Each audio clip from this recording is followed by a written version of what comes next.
All right, we are about to get on the road here. Just wanted to make a little vid. You will see that I am keeping my eyes on the road. I am not driving dangerously. So if my camera here moves around, it doesn't matter. I'll just redo it later. But I am very excited to tell you that I just got back from Staples Business Depot, scanning Spirit Girl #1 pages.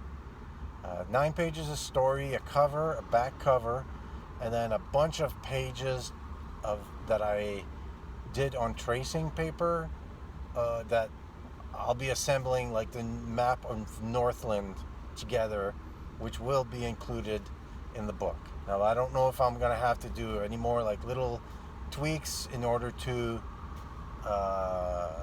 if I missed something, I might have to rescan.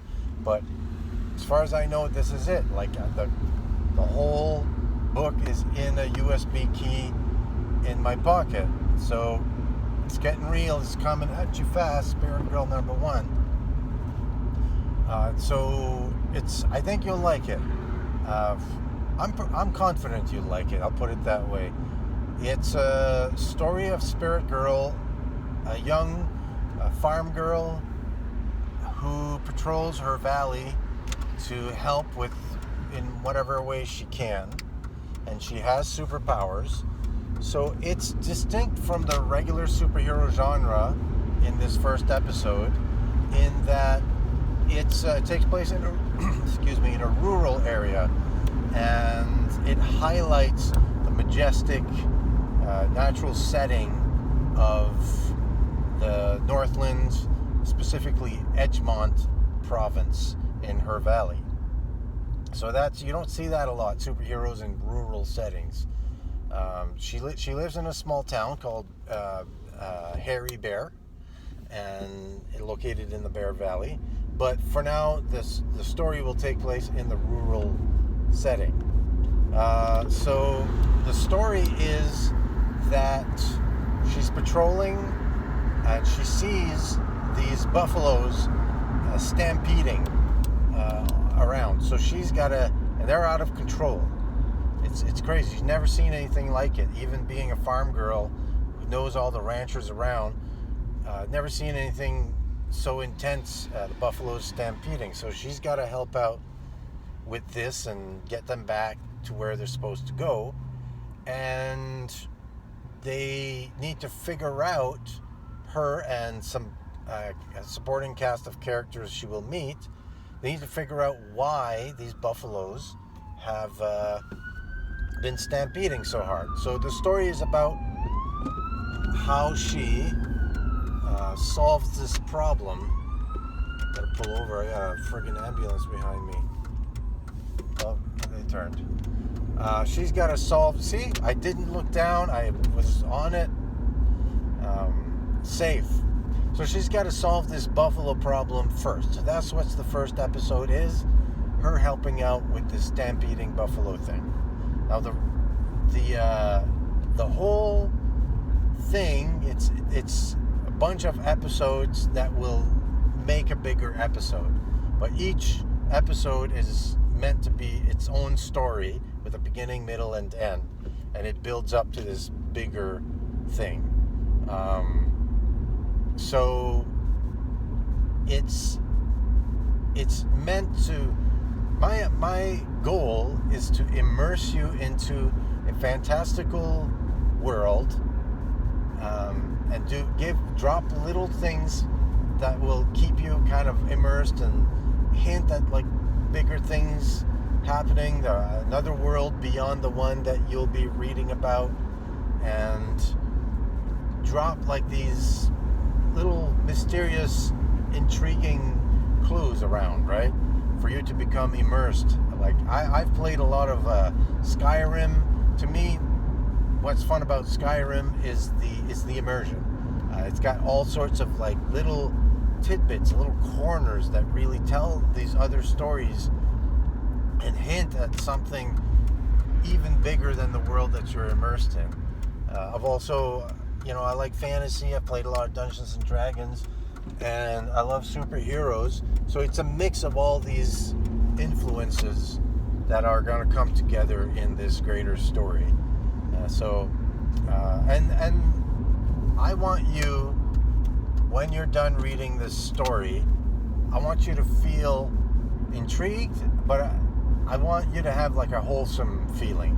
This is like an anti-cynicism kind of project. Like I don't want you to feel like queasy or feel like the world's ugly when you're done this. There will be tough challenges to these characters. It's going to be rough, dark. Things are going to happen. Bad things happen. Conflict. That's what a story is. But ultimately, their goodness in their heart and their desire to do good things and their good outlook on life, prevails. That's the strength that they have. Their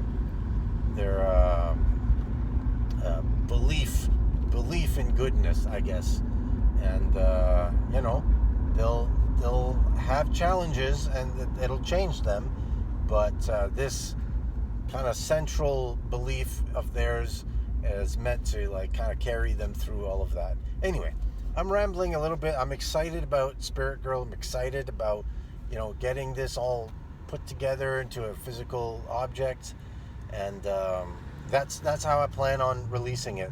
It will be a physical comic book, and the way that it's gonna get to you, this first thing, is that everyone who subscribes to my Substack, comicsodyssey.substack.com, link in description, is going to get an email from me asking for their shipping address, their mailing address, so that I can send them a copy of this book.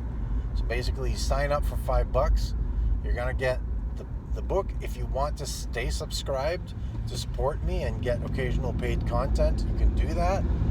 If you want to unsubscribe right away so that you don't keep paying, that's fine. You'll still get the physical copy.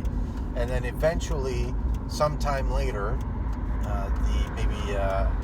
later in the summer or in the fall, the digital copy will be published for free, so that people who pay get kind of like a priority.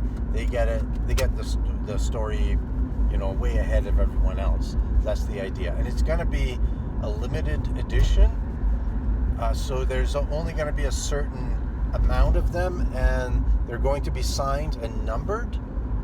So like say I do 25 or 50, I don't know, be 1 of 25, 2 of 25, 3 of 25, and so forth. They'll all be signed, and then that'll be it. Those are the only ones I'm going to do. If I do later in the future reprint this, it'll be different. It won't be numbered, won't be signed, all that. It'll be like those first people who supported me get that special thing.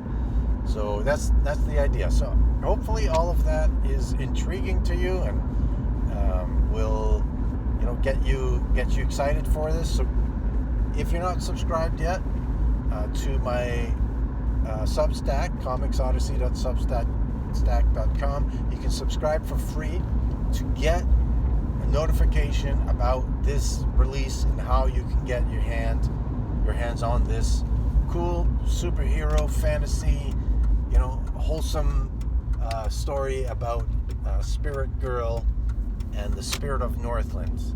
We'll talk to you later. I'm pulling into the driveway here, so it's going to be safe for me to turn off this video. Best of luck. Bye-bye.